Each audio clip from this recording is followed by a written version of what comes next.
are now tuned into the 2-Minute Warning, a live stream community conversation pertaining to social and political issues and how we can collectively resolve them. Powered by the Westside Gazette.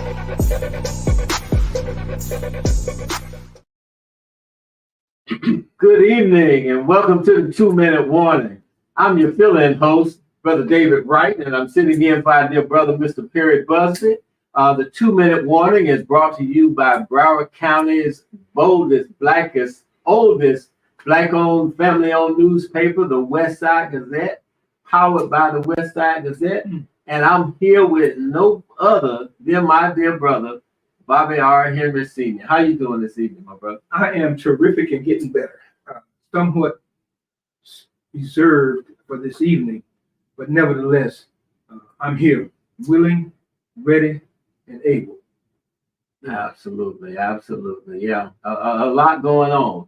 A lot going on. And we want to go ahead and start our show tonight because, like we said, it's June. We're feeling the summer heat. Now we're getting rain. And just so much in the atmosphere. How did you get here? Did you swim? Did you take a boat? How'd you get here? No, I was fortunate enough to get out just before the storms came, and Mother Nature saw it in our behalf just to suck up some of that water to allow us to get here. So we are here.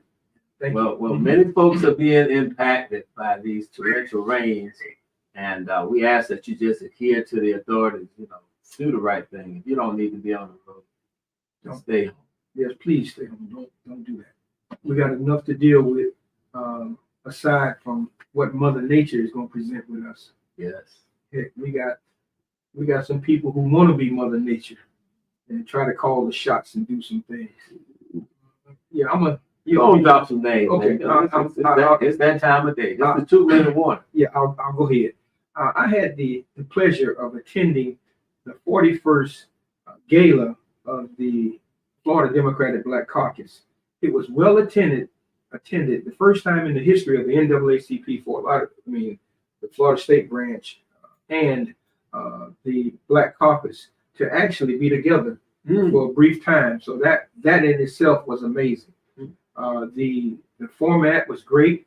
The panels were extremely well, and everything was good.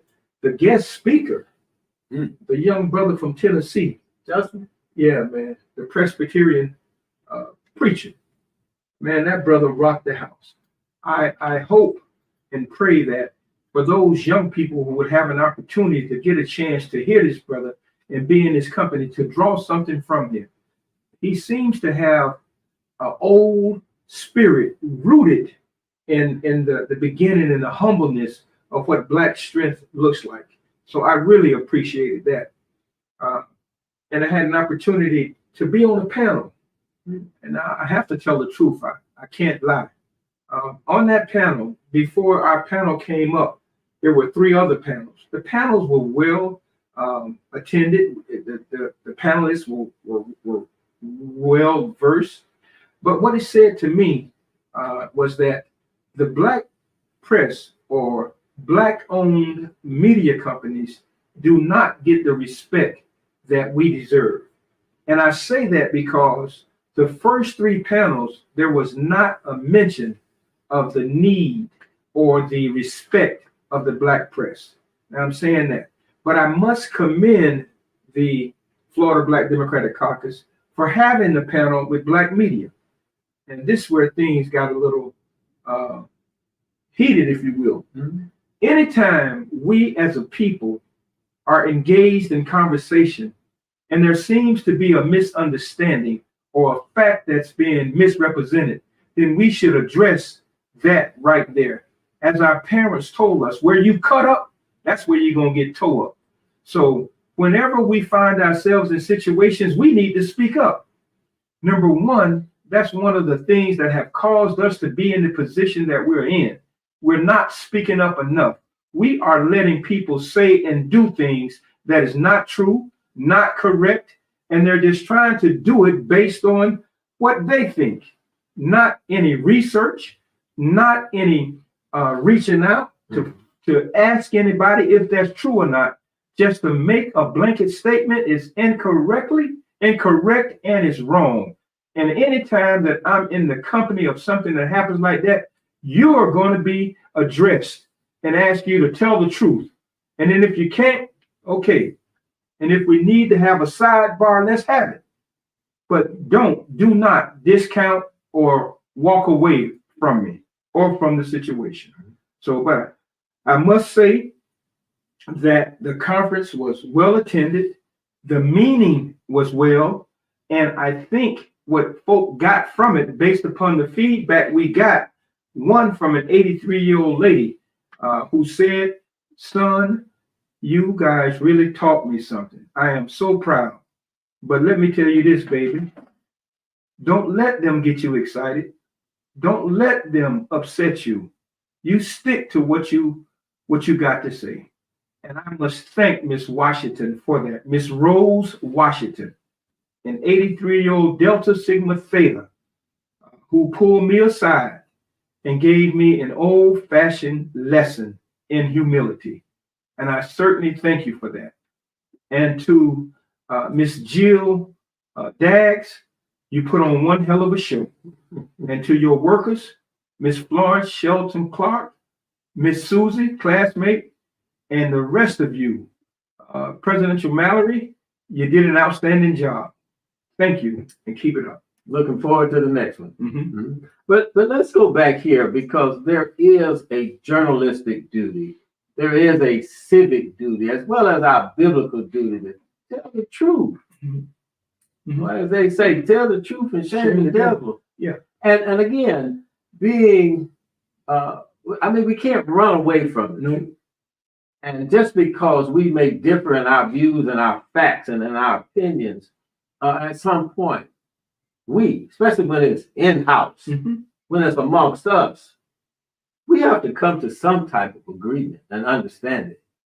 Yeah. And I think if not, it's going to continue to hold us back. Yeah. We got to do better. And one of the other comments was made once we got through with the panel was, young man, don't you ever discuss our business in front of white people like that.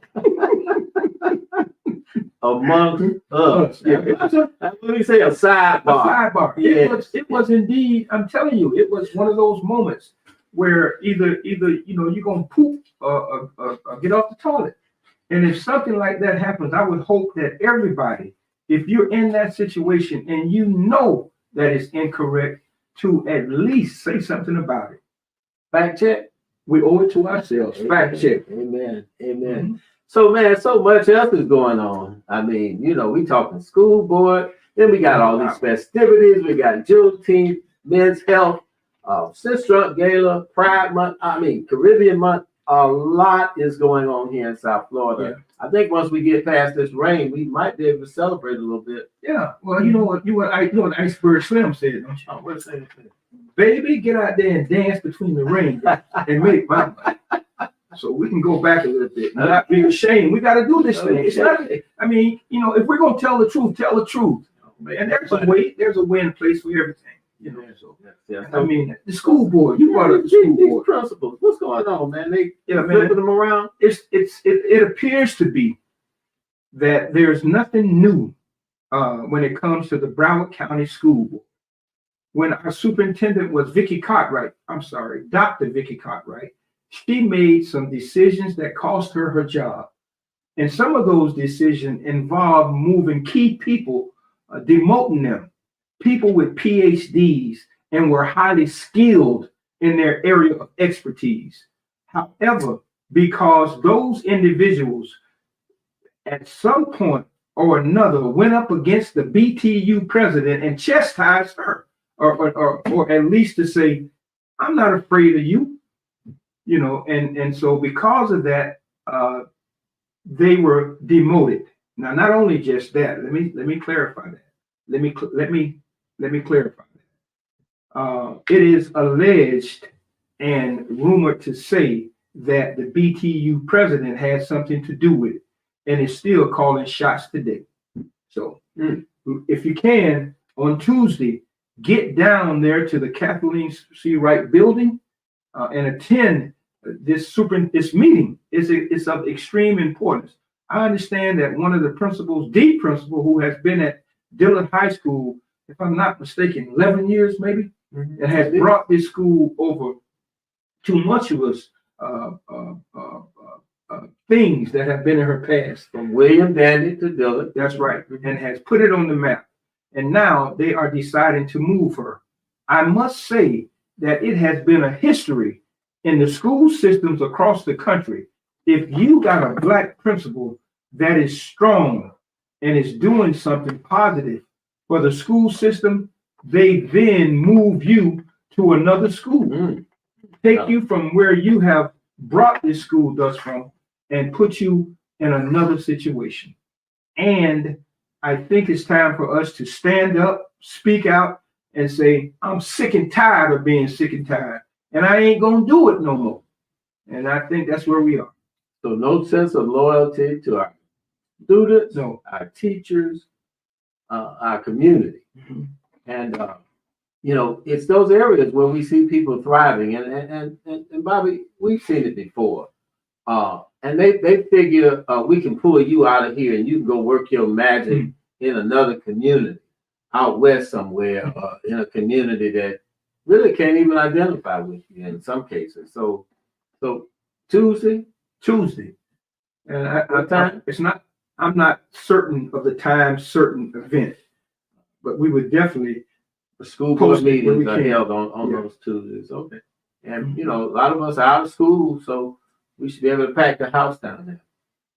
Okay. All right. Well, we got some sports coming on. I think I see Brother Mooney back there, man. Can we go ahead and let our sports analysts come on and I don't know. We got some hot stuff going on. I think we do. Hey, without any further delay, we're gonna bring on our sports analyst, Brother Mooney Robinson, with a 2-minute warning sports minute.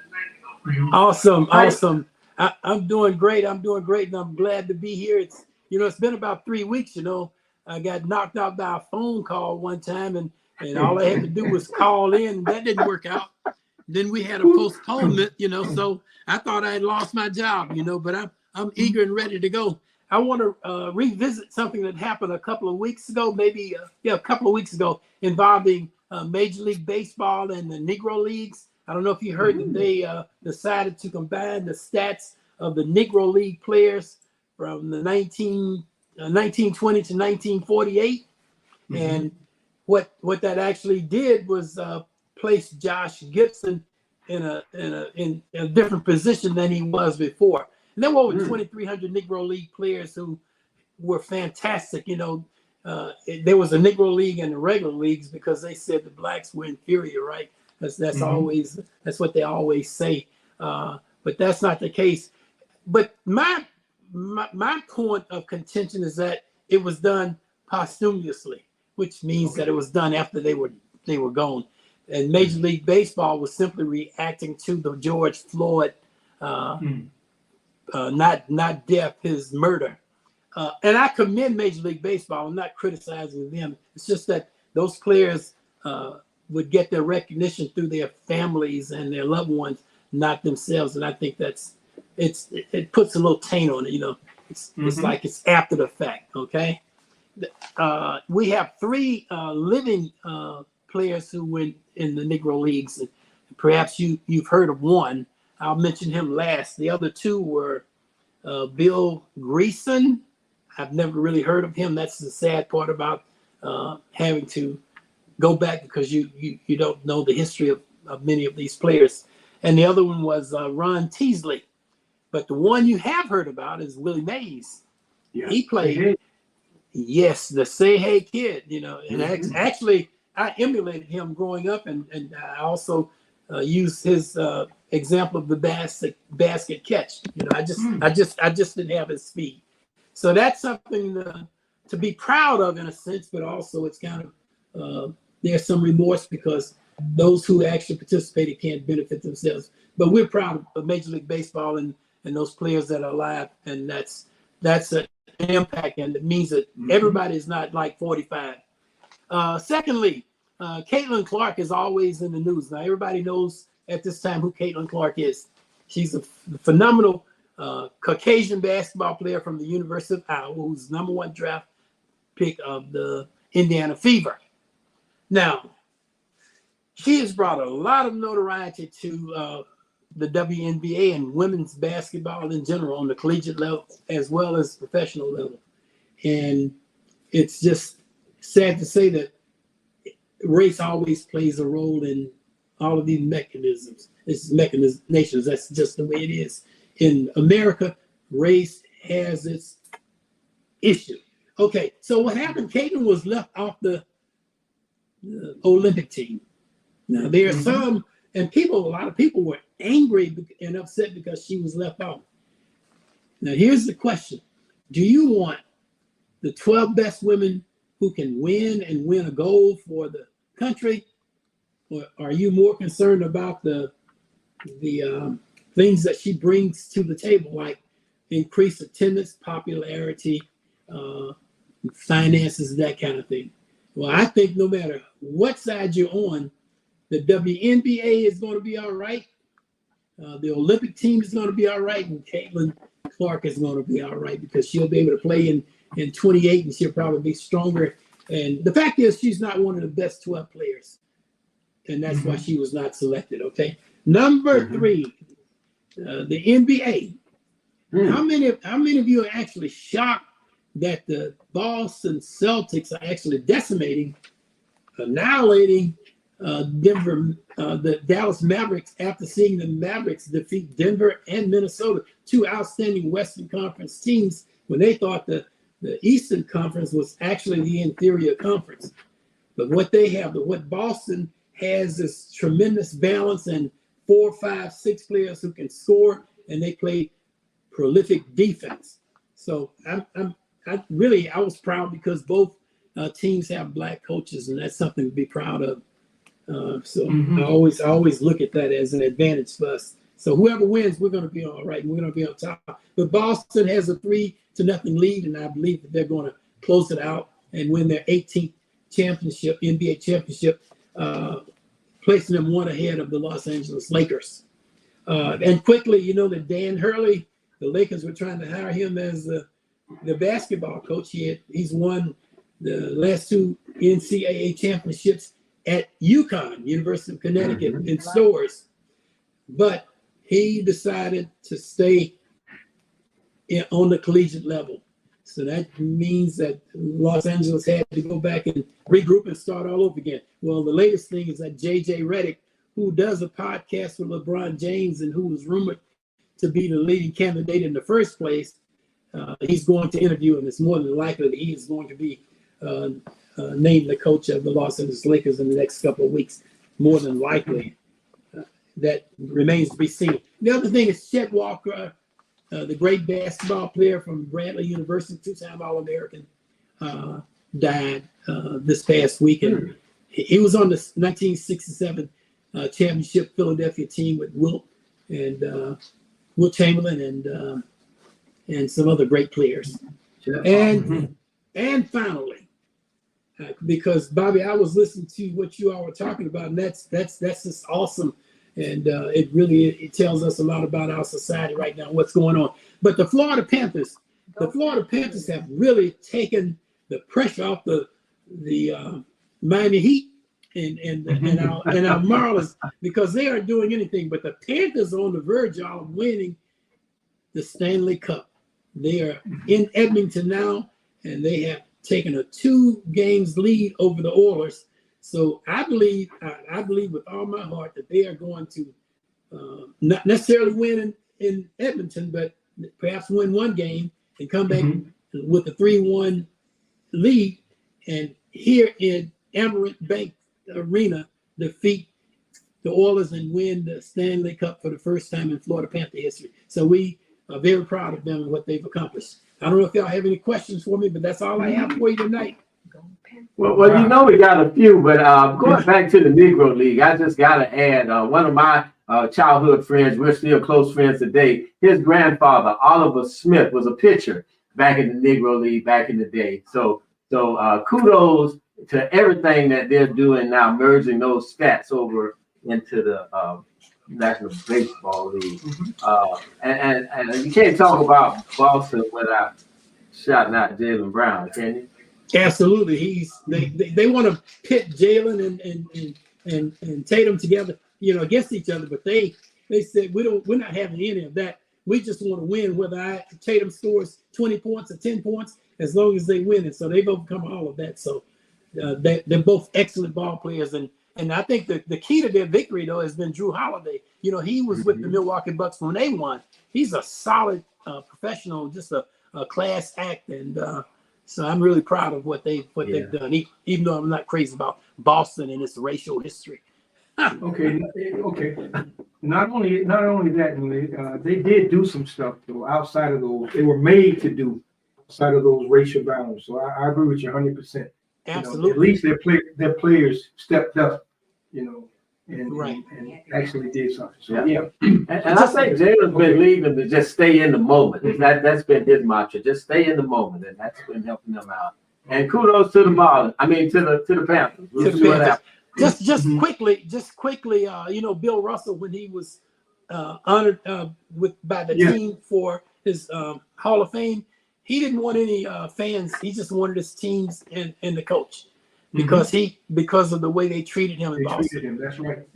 And finally, happy Father's Day to you both and everybody out there. God bless. Thank you. All right. Very good. Very good. Thanks. All right. Have a good one. All right. Well, we're going to move into the show, man, because we got a lot to talk about tonight. The theme for tonight's show is barred from Father's Day, but not love. And I guess I'll go ahead and introduce our first guest. If you saw the flyer, our first guest is Mr. Grady Marshall. Grady Marshall is a 75-year-old married disabled veteran who served 28 straight years in FDOC. He's now become a licensed minister and a member of the St. John's MBC, and that's in Leesburg, Florida. So let's go ahead and bring our dear brother Grady Marshall on. Good evening, sir. Good evening, my brother. Good evening, Mr. Henry, Mr. Wright. Thank you for having me on your program this evening. Yeah, Mr. Marshall, go ahead and tell us a little more about yourself. Well, I was born and raised in Manatee County, Florida, which is about 40 miles below Tampa.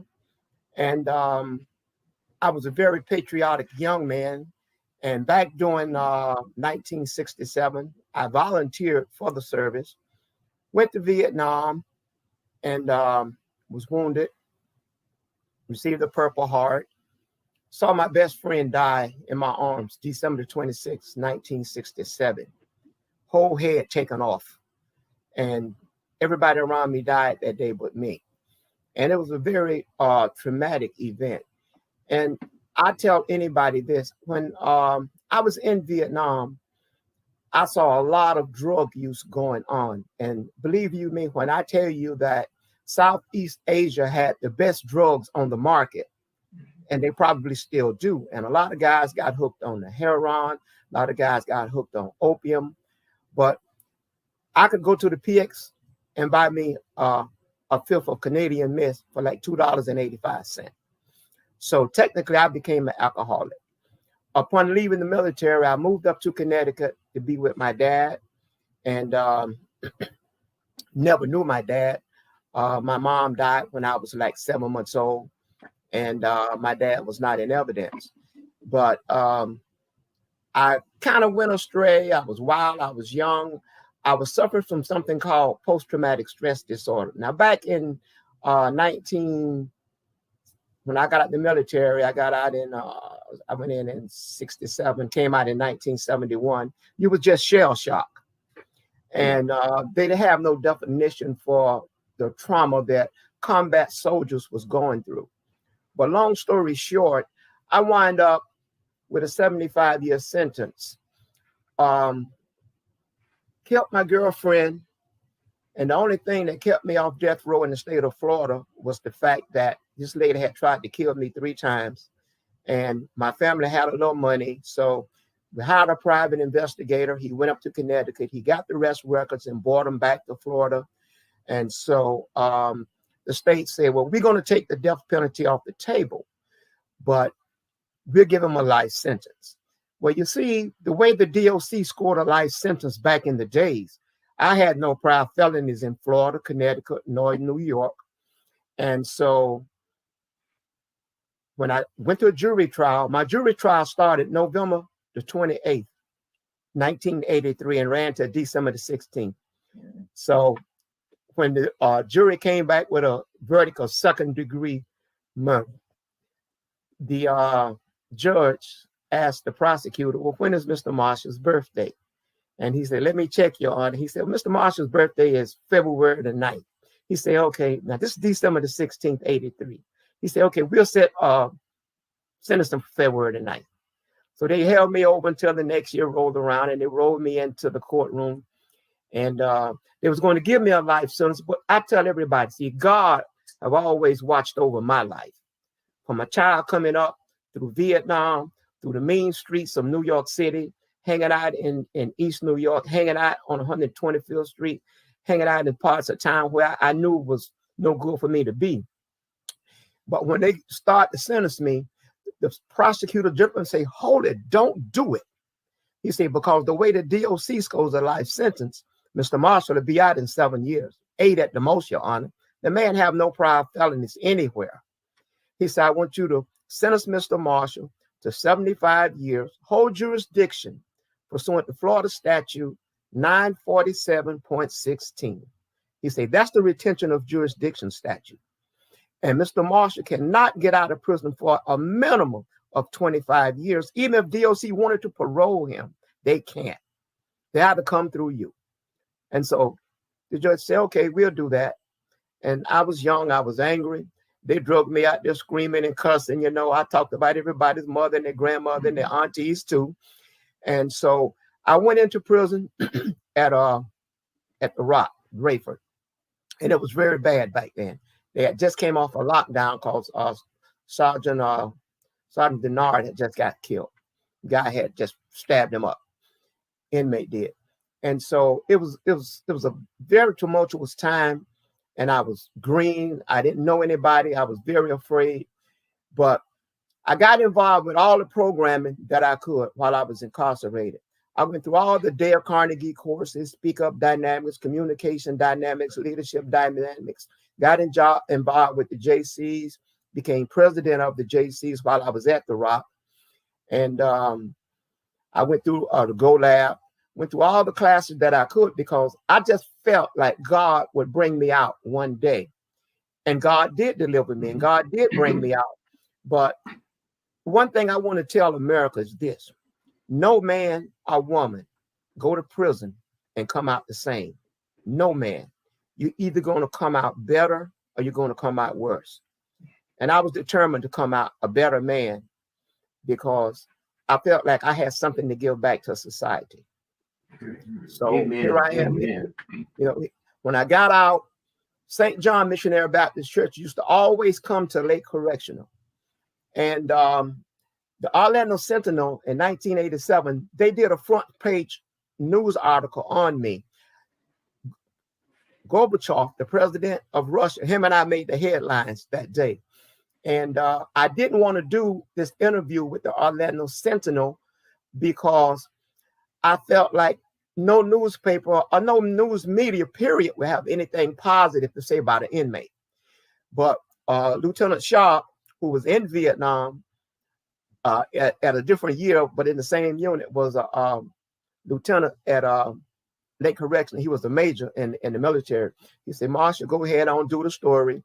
So I did, and they had my picture on the A section in color front page about how I donated to the, I helped fund the African Relief Fund when I was at the Rock back in 1987, 88. Then when I got down to Lake Correctional, I started funding every year. The Orlando Sentinel had a Sentinel Santa Fund, and I would donate to that every year. I donated to Save the Children. And I only had like $87 a month coming in from the VA at that time. But I felt a need to repay the debt from the life that I took. You know, even though this woman tried to kill me 3 times, was arrested in Connecticut on attempted second-degree murder charges, And that's the only reason that they took the death penalty off the table.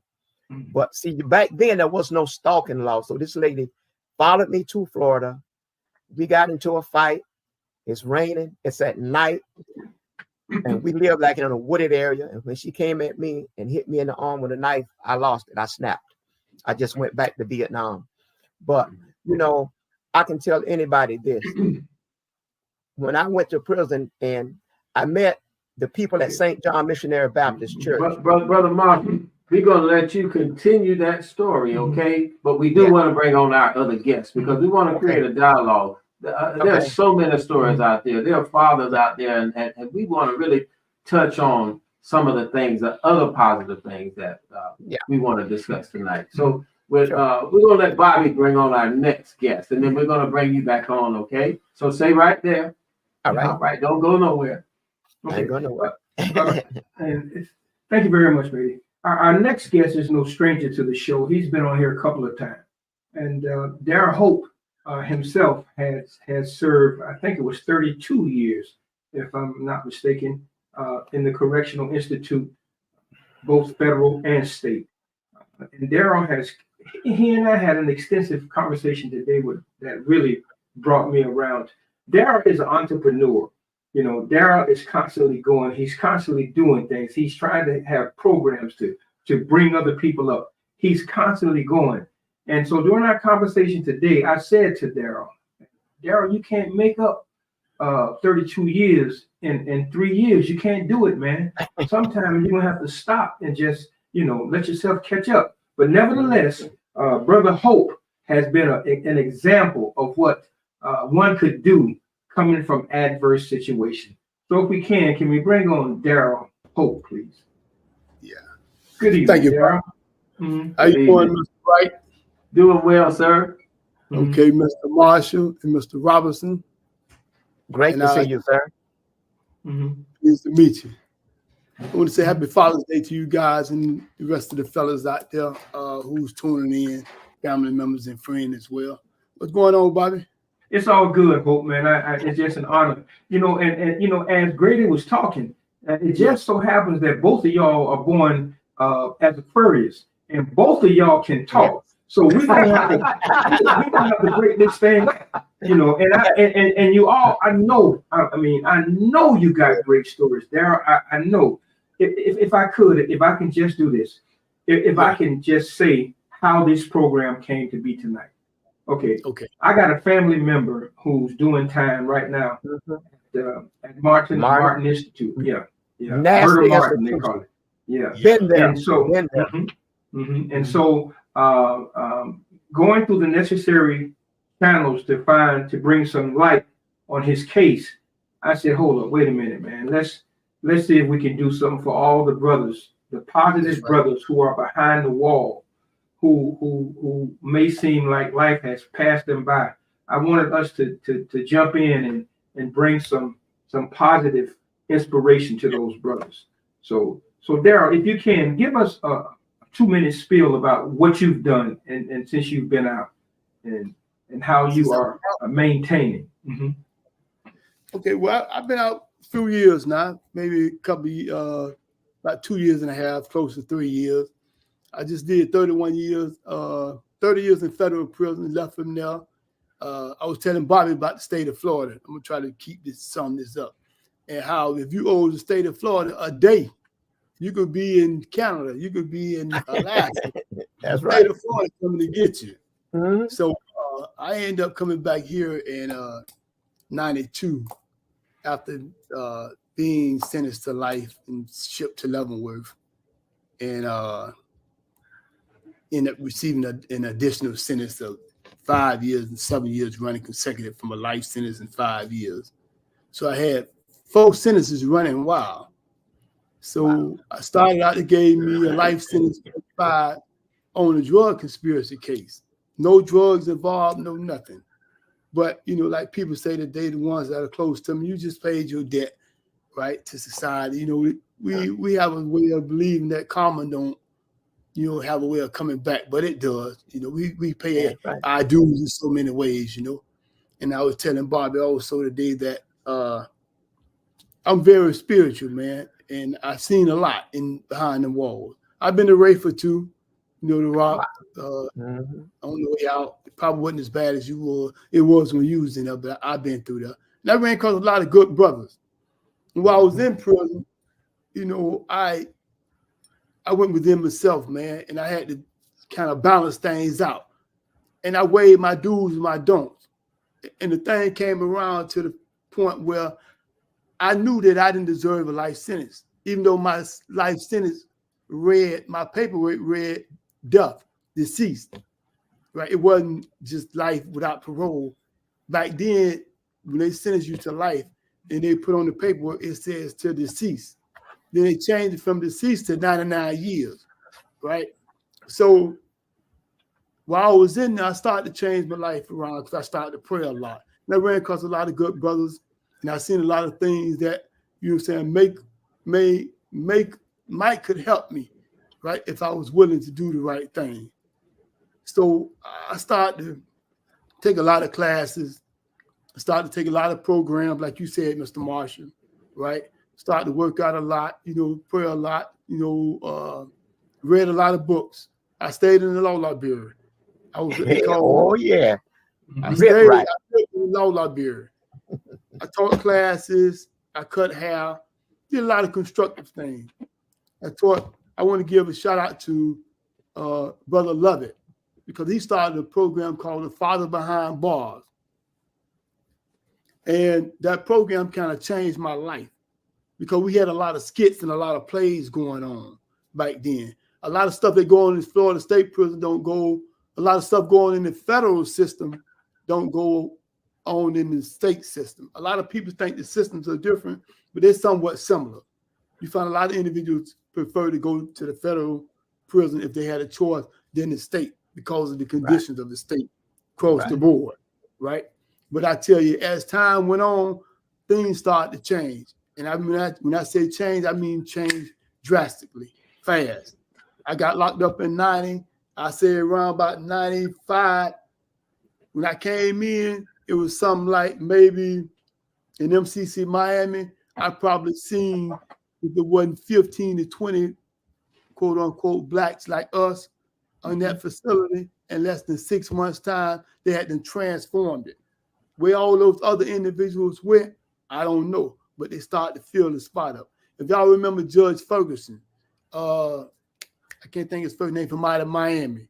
He spoke about how the Wilkie Ferguson. He spoke about how they was going to go about filling up these facilities and how the changes was going to come about and how they start taking state cases from federal case. I had a simple state case. They turned into a federal case. Long story short, state dropped all the charges, Fed end up picking them up, sentenced me. I went to trial, giving me a life sentence. Okay. That was a part of my reproduction, I guess, if you want to say, where I had to pay my dues for things that I did. Now, going on, because you said 2 minutes. Yeah, I know you done went 30, but you know, you're all right. Hold, we're gonna come back, bro. And look, I mean, okay, with all due respect, you two brothers are something else. Yes. You got so much inside of you that you're trying to get out. I want to do this, and I tried my best. So if anybody watching, and you're from the Florida Department of Corrections, we tried our best to try to find some good footage on the penal system, but we couldn't find that much. So I want to show this video of the possible things that happen being incarcerated in the Florida Department of Corrections. Yeah.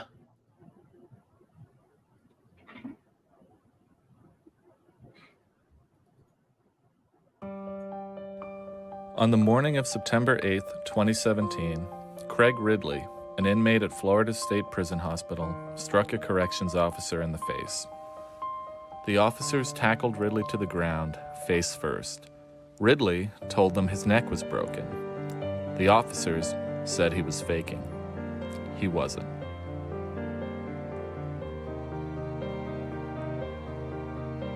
Sergeant Meadows was attempting to counsel with him about his attitude getting up to go to work for food service this morning, at which time he struck Sergeant Meadows on the left-hand side of the face. I assisted Sergeant Nettles in placing an inmate on the ground right here.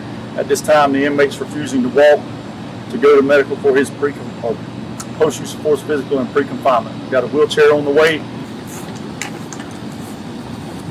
Sergeant Scott, they may need your assistance, sir. 3:33 a.m. Yep.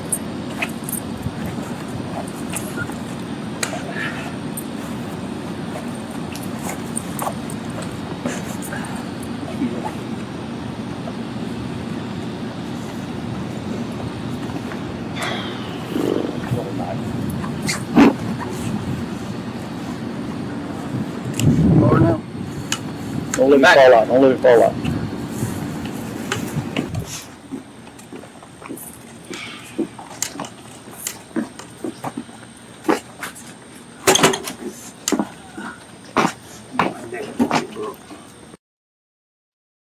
Okay, I don't, again, I want us to understand the gravity of what can happen behind the prison walls. I'm not saying that every prison, every guard, every warden condones or allows this to happen, but it has happened so frequently in Florida that it brought to my attention because I have a loved one that's incarcerated.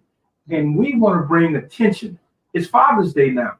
And I know that all of our viewers from A.E. Davis all the way down to Marilyn Coney, I'm sure somewhere one of our relatives has been incarcerated somewhere.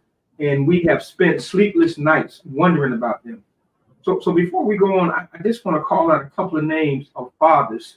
And I'm not talking about those fathers who have done horrendous things. I'm not talking about those fathers. I'm talking about the true, real fathers who behind bars try to give their love and their support. Those deserving fathers. Deserving fathers. You know, and so Hope, I'm gonna come back to you. I'm gonna read a few names off, and I'm gonna come back to you. And if you could just share with us a little bit, you know, what we talked about today, if you want to. Okay. Now, so I want to call out the name of Rodney Lockett. Rodney is incarcerated in the Florida Department of Corrections. I want to call out Bruce Smith, Mike Green, Jerome Henry, James Merritt, Freddie Green, Herman Wallace, Mike Jones. That's just a few. We got some more, but I want to Eric Anderson,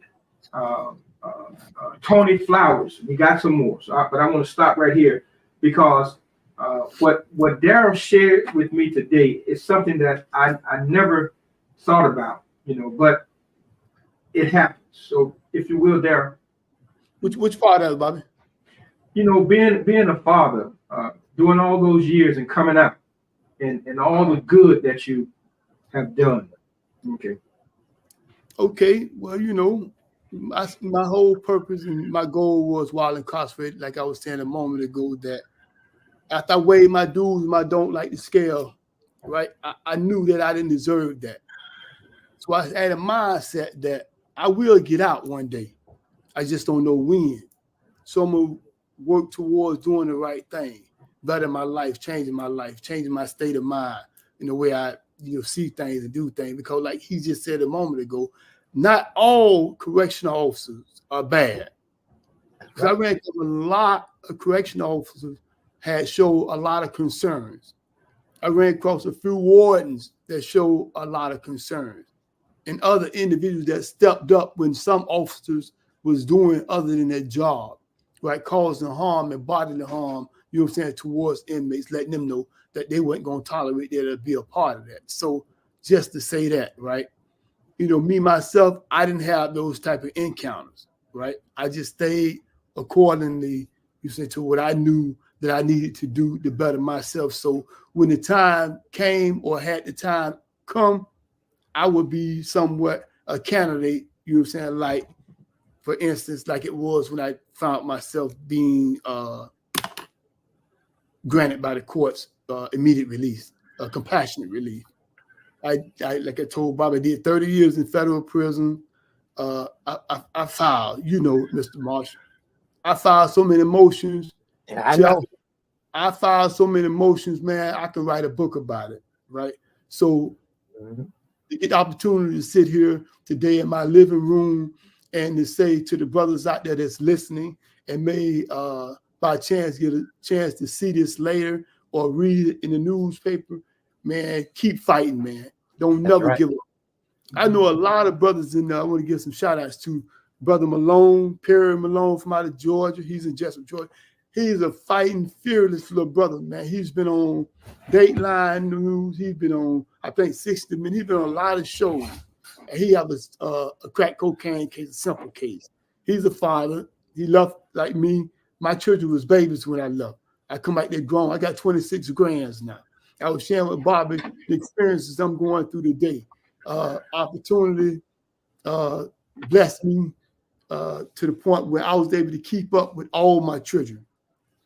I had no regrets. I had no hard feelings, you know what I'm saying, towards my children, mothers, and nothing. Just I was thankful for them allowing me the opportunity to keep up with my children so I could be somewhat other father. I wasn't focusing on a relationship. My focus was getting out of there. And if I had a relationship with my children, I always supported them to the fullest. When it come down to keeping in touch, I wrote them. They came to see me when they got an opportunity to. I called, I stayed in touch. All this make it different when you're behind the walls and you got family. I just want to share one thing with y'all. We had an incident that occurred in Chicago. I was in Beaumont, Texas, penitentiary. I was telling Bobby about Beaumont Penitentiary. That's one of the worst penitentiaries in the United States. Beaumont, Leavenworth, Lewisburg, Terry. I done been to all of them. Just like you saying, the Rock and Rafe and all of them, I come through all of them. God bless me, right? Amen. Yada, I walk through the shadow of the valleys of death. I fear no evil, for thou art with me. Thy rose, thy staff, thy comfort me. Thou prepared the table for me in the presence of my enemy. Thou walk with me. Every step of the way, I always said that prayer. I always had that arm on. Stay prayed up, man. Right? That's right. Stay in touch with your family. Stay in touch with your kids.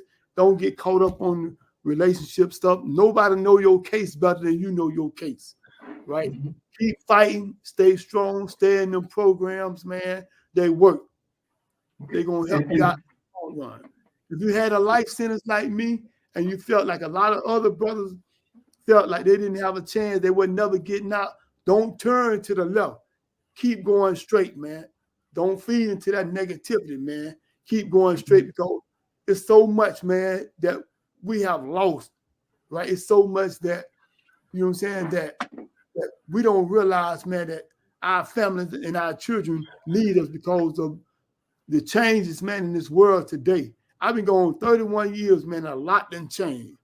During my incarceration and keeping up with my family, writing them, calling them, constantly keeping up with them, I thought when I got out, you know what I'm saying, that it was going to be all in one unity, right?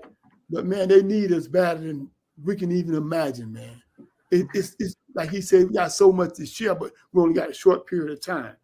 I was telling Bobby today, I don't know if this is the part of that. I want to throw this in now because this is something I'm working on that's going to help majority of the individuals in state and federal prison.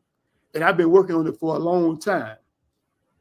The Anti-Terrorist Act bill was enacted, amended by President Clinton in 1996, right?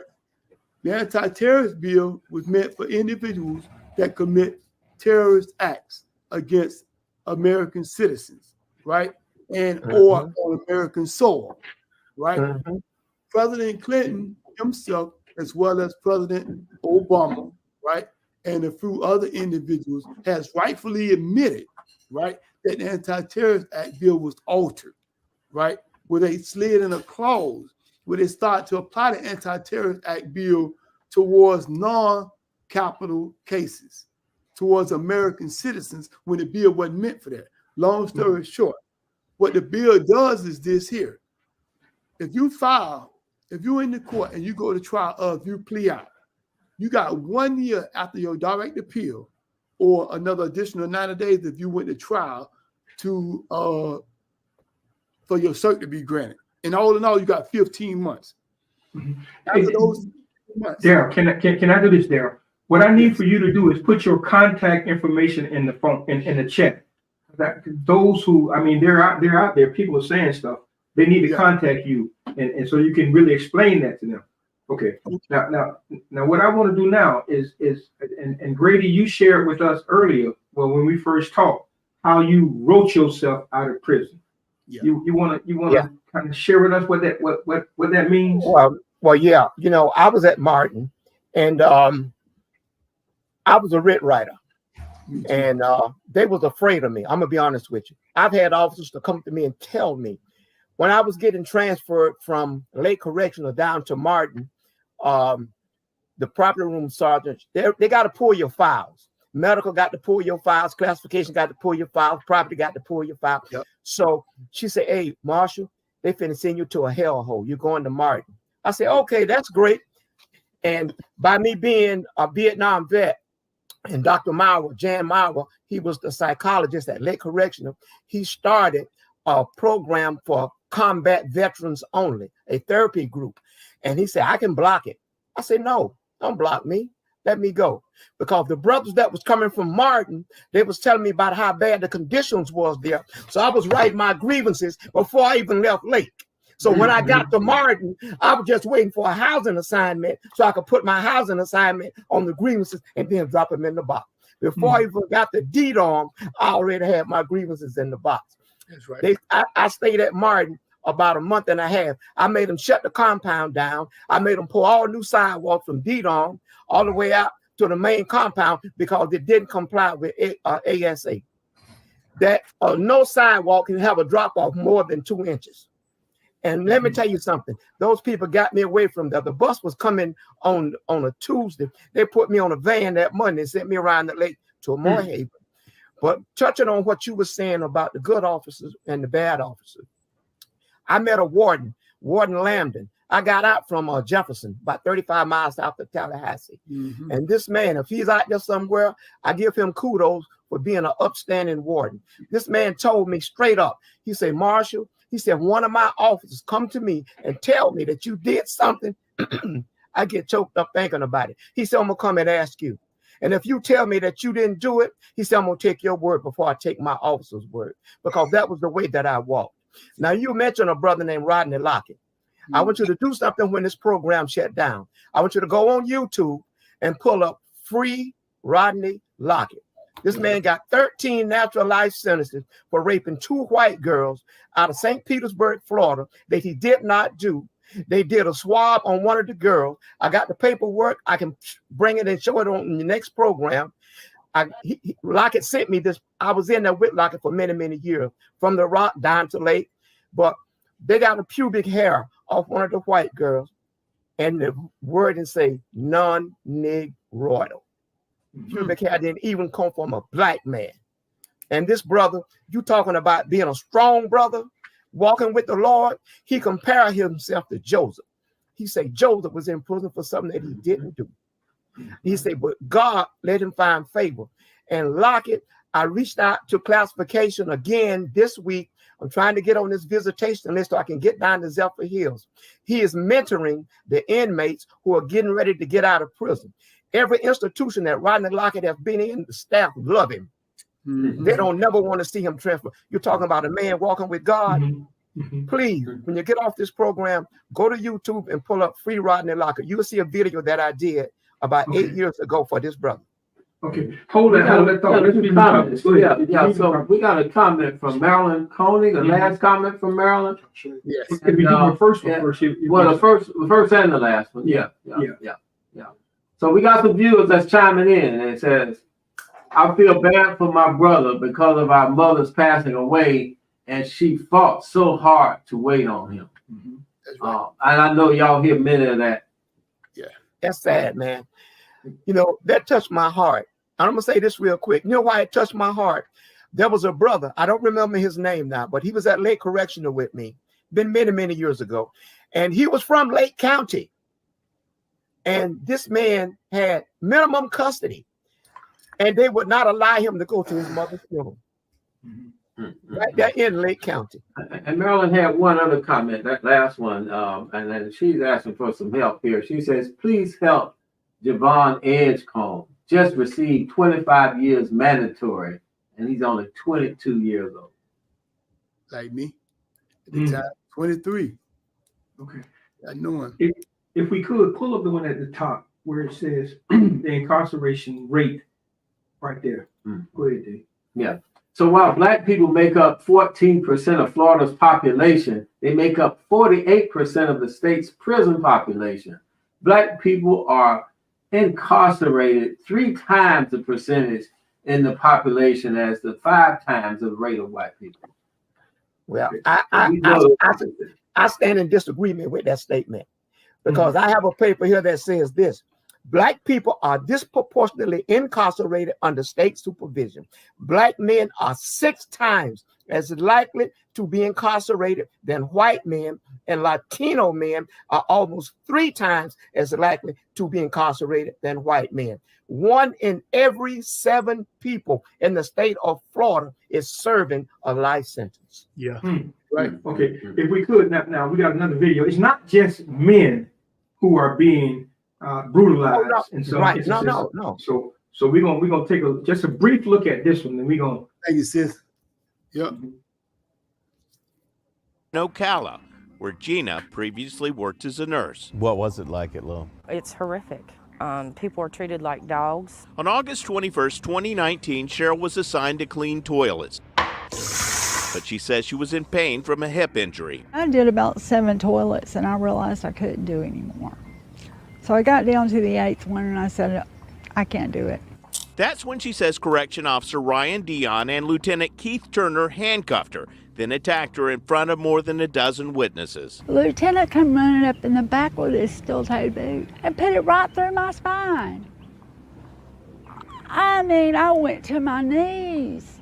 According to the lawsuit, while she was on the ground, they brutally beat her with blows to her head, neck, and back. She was elbowed and kneed in the back of her neck by at least one of her attackers, causing her to suffer a broken neck. They carried me across the dirt, the cement with my neck going both ways. The girls even said they're carrying a dead person's leg. This was part of the necessity for us to want to have this conversation. I know it's about fathers. Father's Day is coming up, and we really wanted to, those of our viewers who are watching, and if you can just tell somebody that you know that's incarcerated, you heard their names called on the show, it's going to get around because of that. They talk. So I want to continue with Happy Father's Day to James Adams, to Pete Davis, to Ron Davis, to Curtis Jackson, to Harris Simmons, to Sinclair Hunter, to Kenneth Johnson, to Willie Harris, to James Bear Joseph, to Bobby Jackson, to Christopher L. Stokes, Anthony Hope, David Hargrove, William Gonzalez Jr., Anthony Keel. Wow. Brothers from here, Kenny Mike Jr. and E4 out of Miami, Johnny Keene, Craig Frazier, Ray Adderley, and Kenny McDonald. Now, I remember Kenny McDonald when we first started the Westside Gazette newspaper. Kenny McDonald was an artist, and he used to do cartoons and drawings for us in the Westside Gazette. So, to those brothers and those who we haven't called, who are being the fathers that we need out here, we're praying for you, man, and just say, don't give up. Don't give up. Just hang in there. Now, right. I do know now, Marshall. Do you want to mention what you do and put your information in the box, or how do you want to handle that? Well, yeah, I put my email address up there. Okay. Because I get so many robocalls that if somebody's not in my contacts, I just look at it and I just kind of like dismiss it, But anyone that want to reach out to me through my email address, which is GRADYMARX as in X-ray, HALL @yahoo.com. I would be more than happy to respond, and any information that I can provide, any tips, I would be more than happy to share, because we have to stand up for our brothers and sisters, regardless of what their color is. We have to stand up for them because there's too much brutality that's going on in the system. And there is another group that I reached out to, and it's called FloridaCaresCharity.org. FloridaCaresCharity.org. And if you think that someone is being abused, being raped, or any other thing, you can contact the Office of the Inspector General. Okay? And let me see if I have a phone number for them. Okay. Yes, there's an Emergency Action Center, and that number is 850-922-6867. All right. Now there's another number. Okay, hold up and let me repeat it. And while we're waiting on our producer, Matthew Flash, another brother that's over there in Belgrade, and I just want to shout out his name. There's so many brothers that we know of that are locked up. Yeah. You got Darren Jenkins. All the brothers got life sentences. You got so many brothers, man. We left behind with life sentences, man. I'm talking about it's like getting you a year and a day, but they walk around like they have a sentence, but it's like an illusion. There's just so many of them. Yeah, that's Florida Cares Charity there. That's Dr. Lisa Miriam, and that's that number up there. So, okay, very good. Yes. Now with Miriam Lisa. Okay, you can go to the Department of Correction website. Now I know when you're asking the fox to watch the hen coop, you won't get the results, but they do have listings where you can call. But there are other outside agencies, and I was hoping that she would be on the call tonight. I don't want to give her information out if she has not given me permission to. So I'll leave that alone. If she comes on and says okay, I'll do it, but I'll leave that alone. We cannot allow the abuse to continue. We may feel a certain way about people who are incarcerated. We may have formed our own conclusion about their guilt or innocence, but we can't do that. These are still our brothers and sisters. That's right. And we owe it to them to find out. Yes, we do. If they did it or if they didn't, and that the justice be met accordingly. Yeah, but Bobby, we also have to be forgiving, transformational minded. God's in control, and He can transform any soul. So we cannot hold grudges and think negatively in a positive situation. That's right. And as you were saying, they're deserving brothers. They're brothers that we know the rate of innocent black men being in prison is at a highest ever. And we're seeing that quite often where people are finally being released due to DNA, finding out that they had nothing to do with the crime. So definitely. I see in Maryland, Ms. Coney, I would hope that you take down those numbers and begin that process so we can find some assistance from Mr. Edgecombe some way. And Natalie, thank you so very much. When you get a chance to talk to Anthony, please tell him that we have not forgotten about him and that we love him, and we're here to do what we can to help. I see we have attorney Sandra Shafira. Did I say it right? Yes, you told me to say attorney Sandra.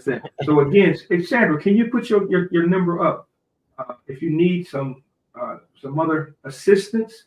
And I'm sure Sandra wouldn't mind. I know Darryl wouldn't mind, nor Grady.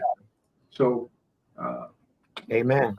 To all of those watching, do your thing. We're at the top of the hour. Yeah, we're right at the top of the hour. So before we shut down, close out for tonight, we want you brothers to have, just your closing statements, kind of, leave us with something. Leave us with some nuggets. Leave those viewers, those future viewers that'll will be able to come back and view this show again. If you want to leave them something, I'm gonna start with you, Brother Marshall.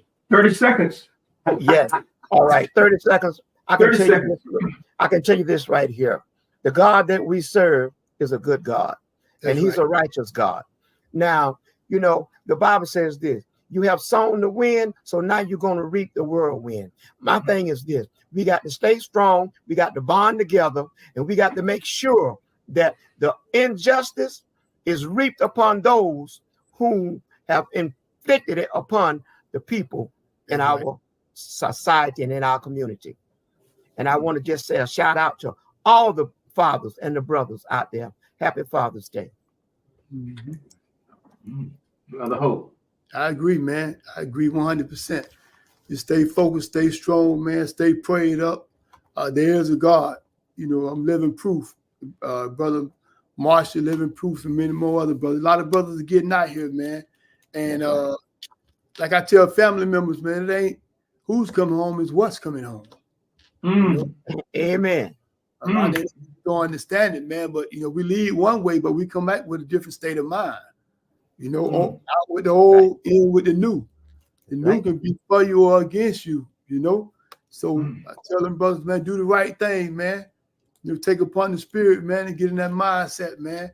Get rid of the old, man. Take upon the new, man, and come on home and support your family. And for the family members that don't know what to do and got individuals incarcerated, stay in touch. Call Tallahassee for those in Florida. They got case workers, case managers down there. Write internal affairs like I did. I'm like Brother Marshall. They shook me from place to place to place. I went to Lake Butler, man. They put me in a hole during Corona for about 2 weeks. I was in hell. I'm talking about I seen stuff, man, me and never even thought about. But you know, I made it up out of it. I left a lot of young brothers in there, and I prayed with them, and I told them the same thing: don't never give up. Man, they putting them away. You know, like I wrote, I had a column I used to write, and the headline was called the body snatchers. And that's what they're doing in our community. They're snatching bodies. Every time they have a war, they come in our community and snatch up bodies. And who comes first? It's the black man. Just remember this right here. My favorite scripture in the whole Bible is Psalms 37:25. And it says this: I have been young, but now I'm old. Yet have I not seen the righteous forsaken, now his seed begging bread. And I want you to know something. When I was up in Tallahassee, year before last, I went up to the Capitol with a group from Orlando that was buses from Miami, Pensacola, Jacksonville. But I told Anna Escamani this. I say the dissemination of misinformation will bring about deprivation. And you can believe that. That's all right. Very good. Note, my brother, you gonna close us out? I'm gonna close us out. Again, I really want to say, and I'm gonna say this, I'm not gonna call his name, but he is responsible for a lot of stuff happening at where he is. I respect him. I love him so much that I won't call his name because of the work he's doing. And I just want to say thank you. He's not a father, but he's a father to many. Amen. And I want to say thank you. And I want to read this poem. It's called Behind Cold Bars. A father's heart does weep. His spirit cage, his loving eyes grow dim. He dreams of home where his children sleep. Yet locked away, his hope seems bleak and grim. In shackles of regret, he bows his head. His mistakes replay like a haunting wail. He longs to hold his child, to make amends, to break free from this desolate, lonely jail. But even in the darkest, loneliest cell, his love still shines, a beacon through the night. His children, his reasons, his heart's well, his fights to make things right, to set things right. So let us not forget these fathers true, incarcerated, yet still strong and brave. Let us offer hope redemption come due, for love can conquer even the darkest cave. So happy Amen. Father's Day to our brothers. God bless you Amen. all. Until we meet again. Peace. Hey, Bobby, I want to say happy Peace. Father's Day to my Uncle Charles Franklin, the greatest uncle in the world. My last uncle is standing. His birthday's coming up. I'm going to have a birthday bash for him. And happy Father's Day, Uncle, man, if you're listening, man. I appreciate it.